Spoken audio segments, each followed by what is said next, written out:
ওকে, so এবার আমরা my little champions unit 24 এর কমপ্লিটিং ফর্ম পূরণ লেসন্স 3 টু এই লেসনটা ডিসকাস করব। তো দেখো কি বলছে, লুক দেখো, লিসেন শোনো, অ্যান্ড রিড এবং পড়ো। তার মানে এইভাবে বলে কি, লুক লিসেন অ্যান্ড রিড, দেখো শোনো এবং পড়ো। লুক লিসেন অ্যান্ড রিড, দেখো শোনো এবং পড়ো। লুক লিসেন অ্যান্ড রিড, দেখো শোনো এবং পড়ো। ওকে, তাহলে কি বলছে যে এখানে Bithi's family can't buy many books. তো দেখো আমরা কিভাবে ট্রান্সলেট করে দিয়েছি কত চমৎকার ভাবে তোমাদের সুবিধার্থে। বিথিস ফ্যামিলি, বিথির পরিবার। বিথিটাকে যে বই পড়তে ভালোবাসে, আমরা আহ উপরের লেসনে যেটা শিখেছি সেটা হচ্ছে বিথি হচ্ছে বই পড়তে ভালোবাসে।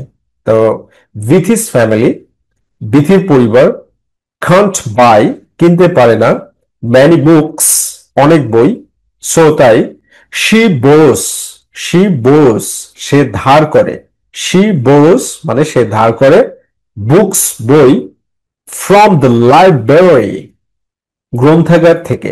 লাইব্রেরি মানে হচ্ছে গ্রন্থাগার। ফ্রম দ্য লাইব্রেরি গ্রন্থাগার থেকে, ফ্রম দ্য লাইব্রেরি ওকে গ্রন্থাগার থেকে। দিস ইজ এটা হলো বিথিস লাইব্রেরি কার্ড, বিথির গ্রন্থাগার কার্ড। বিথিস লাইব্রেরি কার্ড, বিথির গ্রন্থাগার কার্ড হচ্ছে এইটা, এই যে এটা। নওগাঁ লাইব্রেরি, তারপরে অ্যানো নাম্বার, এক্সপায়ার্স, এক্সপায়ার্স মানে মেয়াদ উত্তীর্ণ, তারপরে do not right above the line. এইভাবে একটা লাইব্রেরি কার্ড বানাতে হয়, ঠিক আছে। এই যে I promise to take good care of the books I borrow from the library, I promise to obey the rules of the library, I will return the books on time and in good condition। এরকম ভাবে একটা প্রতিশ্রুতি দিয়ে library card করতে হয়।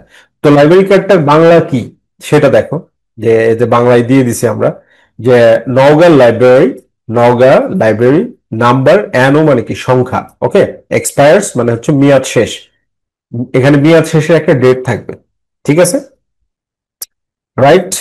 তো এইভাবে translate করে দেওয়া আছে, আর আমি তোমাদেরকে এখান থেকে বুঝিয়ে দিচ্ছি, ঠিক আছে। তো এর মানে কি, ডু নট রাইট লিখো না, অ্যাবভ দ্য লাইন লাইনের উপরে লেখা যাবে না, ঠিক আছে।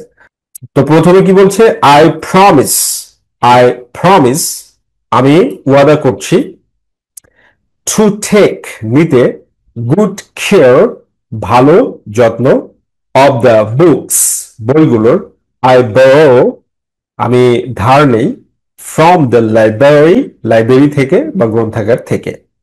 আই প্রমিস আমি প্রতিশ্রুতি দিচ্ছি বা ওয়াদা করছি, টু অবে মেনে চলতে, দ্য রুলস নিয়ম কানুন, অফ দ্য লাইব্রেরি লাইব্রেরির, আই উইল রিটার্ন আমি ফেরত দিব, দ্য বুকস বইগুলো, অন টাইম সময় মতো, অ্যান্ড ইন গুড কন্ডিশন এবং ভালো অবস্থায় ফেরত দিব।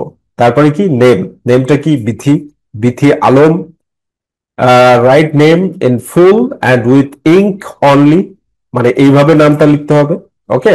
হোম অ্যাড্রেস কি, হোম অ্যাড্রেস হচ্ছে 160 হসপিটাল রোড, 160 হসপিটাল রোড, সদর, নওগাঁ, ওকে। স্কুল কি, Naogaon primary school, Naogaon primary school, Naogaon সরকারি প্রাথমিক বিদ্যালয়। ক্লাস, ক্লাস কি, 5, ক্লাস 5। এজ, এজ কি, 10 ইয়ার্স। আর শেষে সিগনেচার, সিগনেচার মানে স্বাক্ষর, বিথি আলম। তো আমাদের নোটবুকে তোমরা এইভাবে লাইব্রেরি কার্ডটার সুন্দর বাংলা ট্রান্সলেশন পাবে, ঠিক আছে। যেমন আই প্রমিস আমি প্রতিশ্রুতি দিচ্ছি, আই প্রমিস আমি প্রতিশ্রুতি দিচ্ছি, টু অবে দ্য রুলস নিয়মগুলো মানব, অফ দ্য লাইব্রেরি লাইব্রেরির, আই উইল রিটার্ন আমি ফেরত দিব, দ্য বুকস বইগুলো, অন টাইম সময় মতো, অ্যান্ড ইন গুড কন্ডিশন এবং ভালো অবস্থায়। তারপরে নামটাম দেওয়া আছে, ওকে। এরপরে দেখো কি বলছে, ই নাম্বারে, ই নাম্বারে বলছে লুক দেখো, রিড পড়ো, অ্যান্ড রাইট এবং লিখো। তার মানে লুক, রিড অ্যান্ড রাইট। তো এখানে কি বলছে, নোয়াখালী লাইব্রেরি, নোয়াখালী লাইব্রেরি, নোয়াখালী লাইব্রেরির কথা বলা হচ্ছে। তো নাম লিখতে হবে, অ্যাড্রেস লিখতে হবে, স্কুল, ক্লাস, তারপরে সিগনেচার, এবং এখানে হচ্ছে এজ। তো তোমার কিভাবে লিখবে? এই যে এরকম ভাবে এই জায়গাতে তোমার নাম লিখবা, ঠিক আছে, নেমের জায়গায় তোমার নাম লিখবে, তোমার অ্যাড্রেসটা লিখবে, তোমার বাড়ি যেখানে সেটা লিখবা, তারপরে তোমার স্কুলের নাম লিখবে এখানে স্কুলের জায়গায়, ক্লাসের জায়গায় তোমার ক্লাসের নাম লিখবে, ঠিক আছে। আর তোমার যে বয়স, বয়সের জায়গাতে তুমি তোমার বয়সটা বসিয়ে দিবে, 10 বছর বা 11 বছর, ওকে, দিয়ে একটা সিগনেচার দিয়ে দিবা। ওকে মাই লিটল চ্যাম্পিয়ন্স,